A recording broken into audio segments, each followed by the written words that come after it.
Comment sauver des années sur son prêt hypothécaire de maison grâce à son revenu locatif? J'ai une maison qui a son hypothèque que je paye de ma poche. J'ai aussi un ou des immeubles qui me génèrent du revenu locatif à chaque mois. Normalement, les deux sont séparés. Je paye mon hypothèque de maison de ma poche et mes immeubles à revenus se payent grâce au revenu locatif.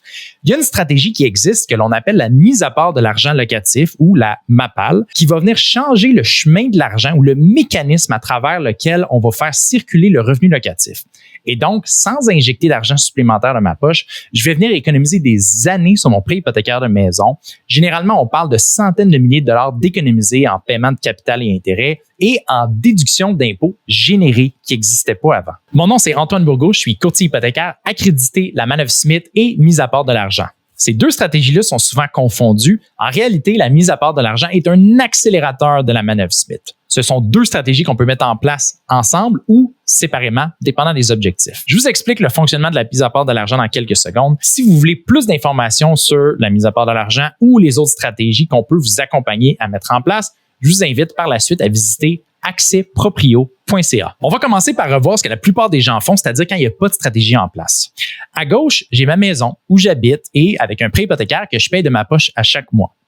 À droite, j'ai un immeuble à revenus, ça pourrait être plusieurs immeubles à revenus, mais disons un pour l'exemple, qui me génère des loyers à chaque mois. Ces loyers-là, c'est la pile d'argent avec le signe de dollar que je vais utiliser pour venir payer les dépenses de mon locatif. Donc, à chaque mois, je vais payer mon hypothèque de locatif, les assurances, les frais de gestion s'il y en a, les taxes, les rénaux, etc. Lorsqu'on met la mise à part de l'argent locatif en place, on va venir faire un petit changement. On va prendre nos revenus de loyer et au lieu de les utiliser directement sur les dépenses, on va venir les mettre en remboursement anticipé sur notre prêt hypothécaire.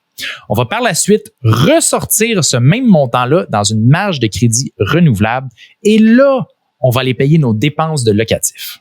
On va continuer ce processus-là à chaque mois. Donc, je prends mes revenus de loyer, je les applique en paiement anticipé sur mon prêt hypothécaire de maison. Je ressors le montant dans la marge de crédit hypothécaire et là, je vais envoyer ça vers mes dépenses de locatif. Donc, mes dépenses de locatif sont payées. Mon prêt hypothécaire va diminuer significativement à chaque mois parce que je rembourse le capital agressivement et il y a un emprunt dans la marge de crédit qui va se créer. On pourrait penser que je fais simplement bouger de l'argent d'un prêt hypothécaire vers la marge. Sur papier, ça ressemble à ça. Mais fiscalement parlant, l'emprunt qui est maintenant dans la marge est un emprunt déductible, alors que mon prêt hypothécaire de maison, lui, n'était pas déductible. Pourquoi? Parce que la marge, je l'utilise pour payer des dépenses d'un immeuble locatif. Cet immeuble locatif-là, comme il génère du revenu, c'est considéré être un investissement.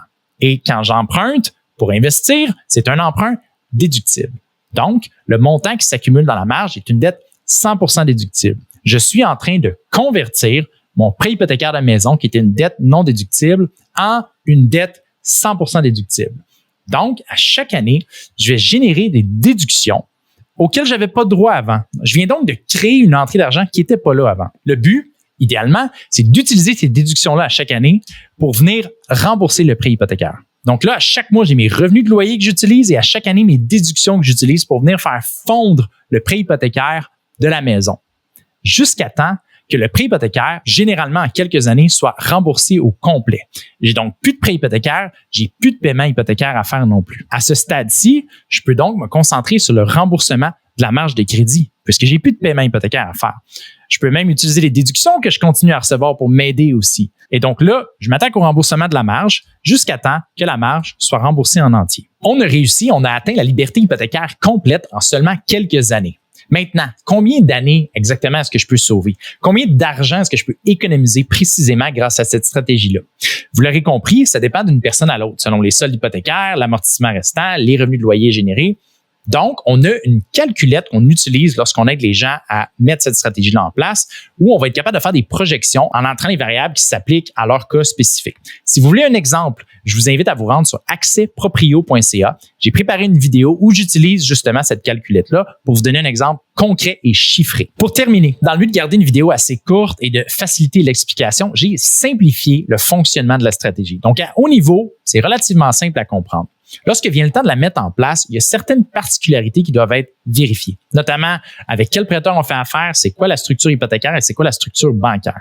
Par exemple, j'ai parlé de la marge de crédit hypothécaire renouvelable, qui est techniquement un produit que la plupart des institutions traditionnelles offrent. Mais le fonctionnement de ce produit-là varie grandement d'une institution à l'autre. Par exemple, est-ce que je peux capitaliser les intérêts de la marge? Est-ce que je peux segmenter la marge? Comment est-ce que la réalimentation de la marge fonctionne à chaque mois lorsque je fais des remboursements anticipés? Parlant des remboursements anticipés, il y a certains prêteurs qui vont me limiter grandement au niveau de la fréquence de remboursement anticipé et du montant que je peux venir rembourser à chaque mois, chaque année.